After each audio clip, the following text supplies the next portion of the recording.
Hey, this is Matt Wall, and I'm a location site selection advisor with Sterling Properties Group based in Charlotte. This is the last video in our series, Site Selection A to Z, and I want to thank everyone for watching all these. If you've missed any or want to go back and rewatch some of them, I've got the link below, and you can also find them on my website or my YouTube channel. I've learned a lot in this process of making these videos, and I've met a lot of great people interested in the topic, and have also reconnected with people I haven't talked to or seen from years and deals in the past. It's just been amazing to see what happens when you put yourself out there in the social media platform, and I'll post some funny things I've learned about myself in a follow-up video or two. So I'm also looking for more ideas and topics that may be interesting to people. So if you want me to take on any specific topics, or if you want to share what you know on this platform, I'm always open to collaboration. So alrighty then, let's get back to the groove of site selection A to Z. So we've gone through 25 straight weeks, and remember we started with the letter Z for zoning. So today we're going to wrap up the series with a video brought to you by the letter Y. And the word we're going to focus on that starts with the letter Y is you, as in Y-O-U. And we're going to only mention this word briefly in this video because the lesson of the day is that it's not about you. Many brokers are known for having big egos, but the ones I tend to hold in the highest regard are the ones who put their egos in their back pocket and always have their clients' goals and objectives ahead of their own. You need to recognize right now that in the great site selection story, it's not about you. Your client is the hero of this story. So let's play with some analogies to help get this point across. If the client is the hero, think of yourself as the best supporting actor or actress.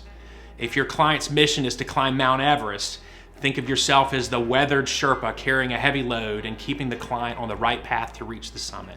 Or if your client is already a seasoned professional at this site selection game, maybe view yourself as the caddy who knows the course as well as they do and shares another perspective on the lie and what club to use.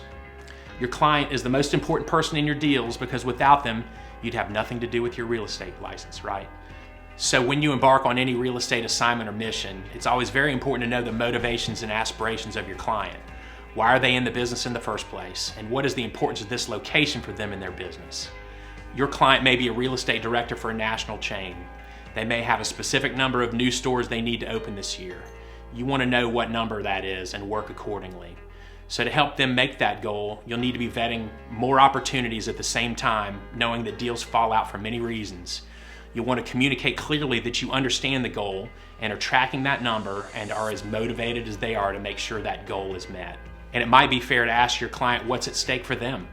Your real estate director client may have a bonus or a promotion on the line here, and wouldn't that knowledge help motivate you to help your client achieve his or her numbers? Their job security is your job security, so understand your client's situation as much as you can. Your client may be a franchisee or an entrepreneur with a brand or concept that's entirely new to your market. They could have left the corporate world to take this leap and have a good chunk of their life savings on the line with this endeavor. Get to know why they took that leap and what it is about this venture that they felt so strongly about. Your knowledge and understanding of your client's confidence in their product and their new business may help you when it's time to convince a developer or landlord to choose your deal versus your competitors. In a crowded field of LOIs, you will need to tell the story of how this franchise or business concept has legs and will be successful in the long run. In the best retail markets, developers and landlords will have many choices of whom to sell or lease to. So understanding the strength of your client's business is important to the other party. You'll need to share what you know to give them the confidence in choosing your deal over the others. So again, it's not about you.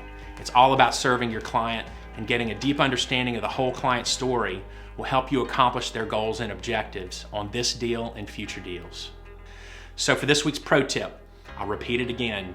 Your client and their mission are the most important parts of this site selection story. You play an important role, but are not the only player. Today's tip is to get to know who else is on the team and identify missing players or weaknesses in their game plan. You need to know and understand what your client knows and doesn't know about not only commercial real estate, but also other aspects of their business plan in general. Getting a site under contract is meaningless if the client can't get through due diligence and planning and permitting or getting through the closing, right? So your client is depending on you to help them with the entire site selection process. but they may also need your help in navigating other key parts of this mission. And they may not know to ask you for this, but it's important for you to ask questions like, do you have financing lined up for this project? Or have you chosen your planner or engineer or architect? Or have you talked to any general contractors about your building plans? You want to think of all the roles it will take to accomplish your client's mission and make sure they haven't left out any of the important players. And help bring other key players to the team if those spots are not already filled. If this one deal is successful, it will hopefully lead to success for your client, which will therefore lead to more success for you. So to summarize all this, it's critical to make this process less about you and all about your client and their mission and objectives. Ask your client what their motivations and aspirations are. The answers could be really simple. It could be about making more money or keeping their job, or it may get deep and personal, and quite frankly, the deep and trusting relationships are, for me at least, more rewarding than the commission checks. And to bring this all back to you, remember, you will achieve success through the success of your clients. Let your story be what you do with your life outside these real estate transactions. Maybe if you're lucky, you'll be the hero to your spouse or your kids and hopefully others less fortunate. So that's all I have this week. I hope you've enjoyed this topic and will share it with your friends and colleagues. And to wrap up the Site Selection A to Z series again, I sincerely appreciate you taking the time to watch and comment. It's been a great experience for me, and if I can ever assist you with this topic, or if you need help with your site selection or locations, please reach out to me. And until then, cheers and best of luck in everything you do. This is Matt Wall with Sterling Properties Group signing out.